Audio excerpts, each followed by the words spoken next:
Hello everyone. आज हम anatomy and physiology का चैप्टर 4 स्टार्ट करने जा रहे हैं, जो कि है ऑसियस सिस्टम, जिसे स्केलेटन सिस्टम भी बोला जाता है। तो हमें अब ये पता है कि ऑसियस सिस्टम और स्केलेटन सिस्टम एक ही है।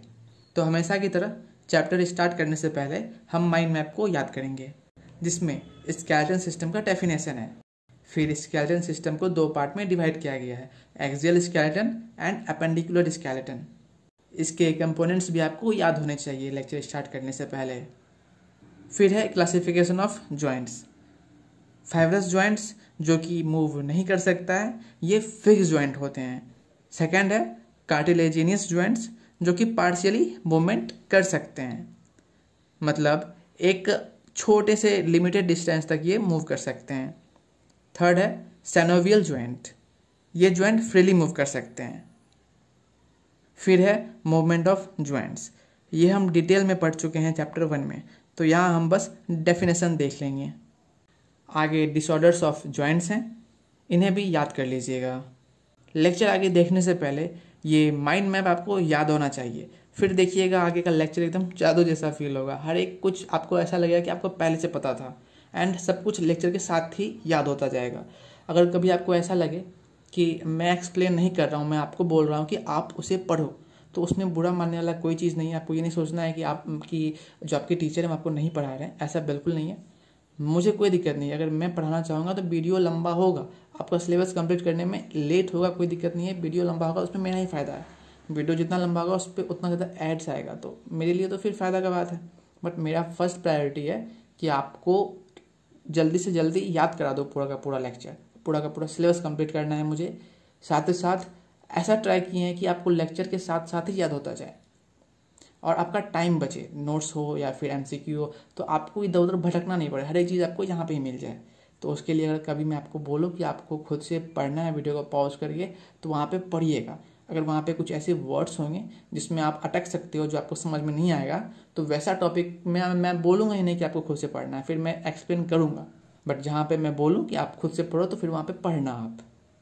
तो हमारा सिलेबस क्या है? Osseous system, structure and function of bones of axial and appendicular skeleton.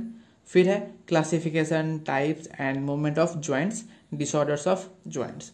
तो चलिए एक एक करके पूरा सिलेबस कंप्लीट करते हैं इस चैप्टर का। सबसे पहले हम देखते हैं कि डेफिनेशन क्या है हमारा। The osseous system, also known as the skeleton system, is the framework of the human body comprising all the bones, cartilage, ligaments and tendons that provides support, protection and movement to the human body. Clear है? यहाँ पे definition में कुछ ऐसे words हैं जिनके बारे में आपको पता होना चाहिए, जैसे कि कार्टिलेज, लिगामेंट्स एंड टेंडन्स। साथ में डायग्राम भी है जिसे देखकर आप समझ सकते हो। तो बोन्स के बारे में आपको पता है। सेकंड है कार्टिलेज। अगर आप अपने नोज को टच कीजिएगा तो फ्लेक्सिबल कनेक्टिव टिश्यू को आप फील कर पाइएगा, जो कि आपके नोज के साथ साथ ईयर और ट्रैकिया में भी पाया जाता है। ट्रैकिया यानी कि आपका वेंट पाइप। फिर है लिगामेंट, ये फाइब्रस टिश्यू से बना होता है, जो कि बोन को बोन से कनेक्ट करता है। लास्ट है टेंडन्स, ये भी फाइब्रस टिश्यू ही होता है एक तरह का, जो बोन को मसल से कनेक्ट करता है। अब मैं चाहता हूँ आप वीडियो को पॉज करो और पूरे स्लाइड्स को पढ़ो एक बार।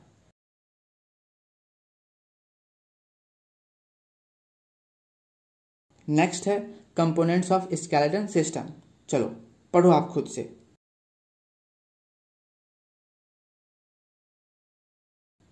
क्या ऐसा कोई भी पॉइंट है जो आपको पहले से नहीं पता हो? नहीं ना?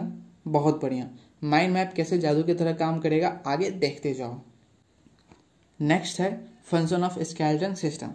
चलो पॉज करो और पढ़ो स्लाइड्स को। चलिए फोर्थ पॉइंट है ब्लड सेल प्रोडक्शन। जैसा कि आपको पता है, बोन्स के अंदर एक ब्राउनिश रेड कलर जैसा कोई सब्सटेंस रहता है, जिसे बोन मैरो कहते हैं। बस यहाँ पर वही कहा जा रहा है कि वो जो बोन मैरो है वो ब्लड सेल प्रोड्यूस करता है, या फिर आप ये बोलो कि वो ब्लड प्रोड्यूस करता है। फिफ्थ पॉइंट का मतलब हुआ बोन अपने अंदर कैल्शियम, फॉस्फोरस और बाकी मिनरल्स को स्टोर करता है।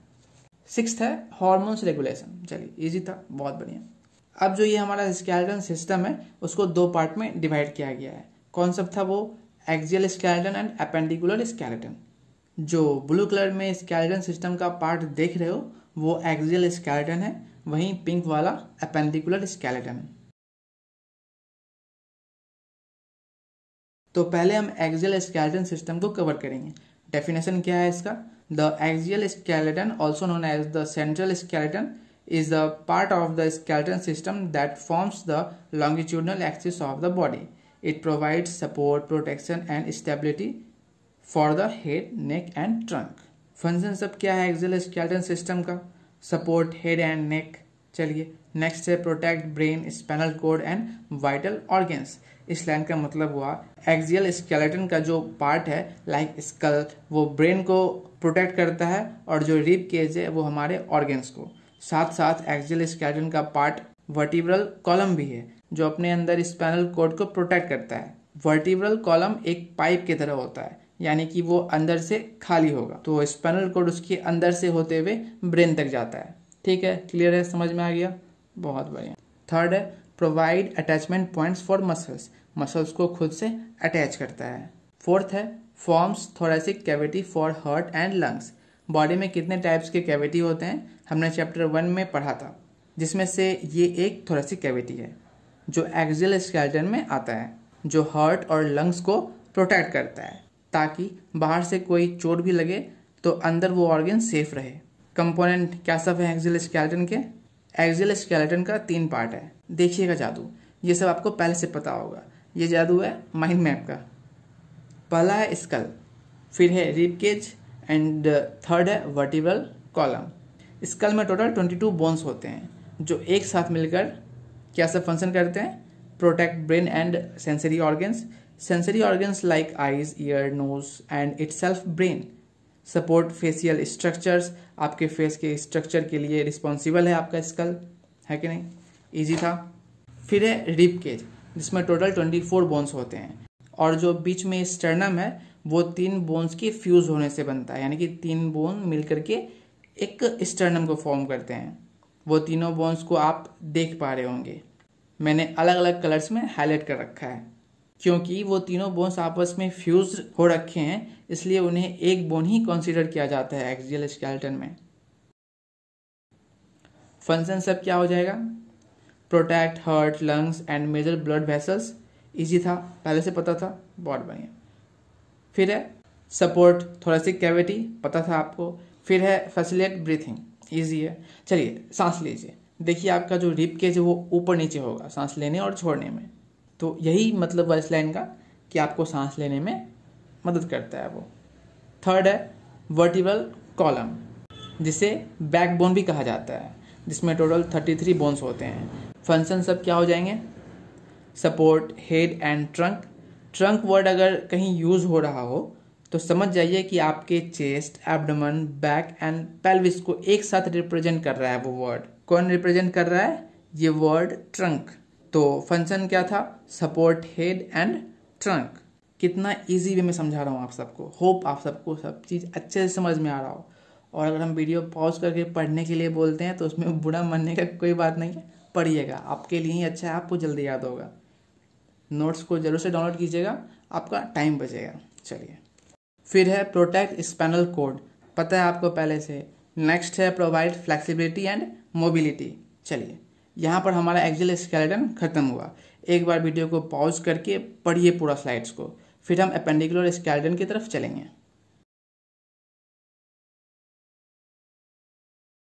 तो चलिए, स्केलेटन सिस्टम को 2 पार्ट में डिवाइड किया गया था, एक्सियल एंड एपेंडिकुलर। एक्सियल को हम कवर कर चुके हैं, अब देखते हैं एपेंडिकुलर स्केलेटन को। तो डेफिनेशन क्या है?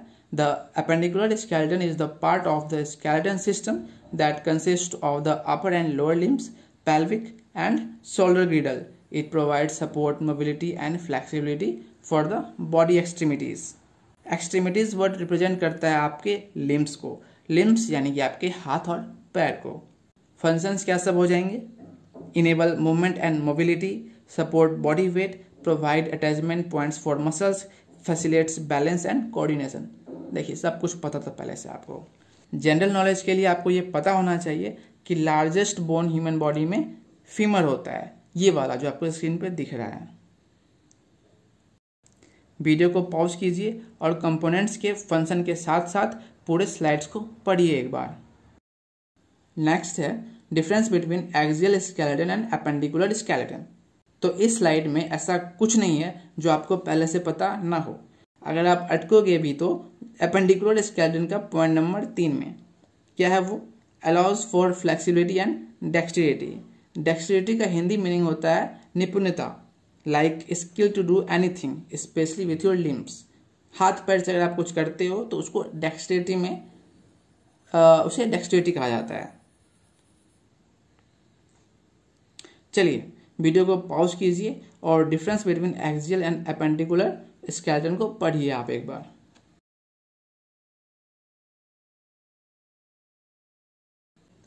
नेक्स्ट है क्लासिफिकेशन ऑफ जॉइंट्स। देखिए जहाँ पर दो अलग अलग बोन्स आपस में मिलते हैं उसे जॉइंट बोलते हैं। कुछ जॉइंट मूव नहीं कर सकते हैं जिसे फाइब्रस जॉइंट बोलते हैं। कुछ जॉइंट थोड़ा बहुत मूवमेंट कर सकते हैं उसे कार्टिलेजिनियस जॉइंट्स बोलते हैं। कुछ ऐसे जॉइंट्स होते हैं जो कि फ्रीली मूव कर सकते हैं उसे सिनोवियल जॉइंट बोलते हैं। तो आपको यहाँ चला पता कि जॉइंट के 3 टाइप्स होते हैं, fibrous joints, cartilaginous joints and third है सिनोवियल जॉइंट्स। देखिए यहाँ पर हमें जॉइंट्स के बारे में पढ़ना है और उसके टाइप्स के बारे में भी पढ़ना है। तो फाइब्रस जॉइंट से स्टार्ट करते हैं। ये जॉइंट मूव नहीं कर सकते हैं, इनमें ना तो कैविटी होती है और ना ही सिनोवियल फ्लूइड। चलिए देखिए, कैविटी मतलब अंदर का स्पेस। दो बोन अगर आपस में कनेक्ट होंगे तो जॉइंट्स को थोड़ा स्पेस चाहिए मूव करने के लिए, है ना। सेकेंड है synovial fluid. Synovial fluid joints में लुब्रिकेंट का काम करता है, फ्रिक्शन को रिड्यूस करने के लिए। किसके बीच का फ्रिक्शन को रिड्यूस करता है? दो बोन्स के बीच के फ्रिक्शन को जो आपस में कनेक्ट हैं। चलिए वीडियो को पॉज कीजिए और तीनों जॉइंट्स को और उसके टाइप्स को पढ़िए। सब कुछ इजी वर्ड में है, आपको इजीली समझ में आएगा।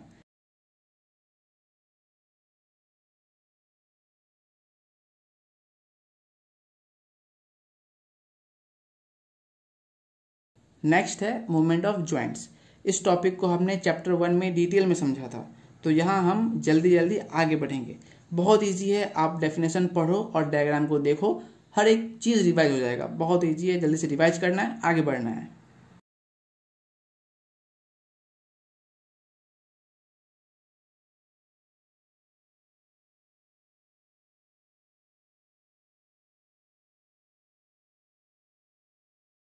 फिर है डिसऑर्डर्स ऑफ जॉइंट्स। सभी डिसऑर्डर के नीचे मैंने 3 पॉइंट्स लिखे हैं। पहला पॉइंट में आपको ये पता चलेगा कि उस डिसऑर्डर में जॉइंट में क्या सब चेंजेस होते हैं, मतलब वो डिसऑर्डर जॉइंट्स को कैसे अफेक्ट करता है। दूसरे पॉइंट में काउज क्या है डिसऑर्डर का, वो पता चलेगा। तीसरे पॉइंट में डिसऑर्डर का सिम्टम। चलिए एक एक करके पढ़िए सभी को।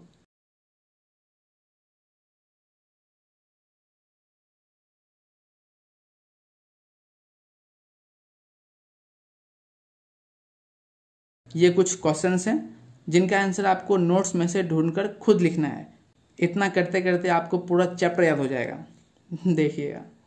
चलिए पढ़ाई करते रहिए, मिलते हैं नेक्स्ट चैप्टर में।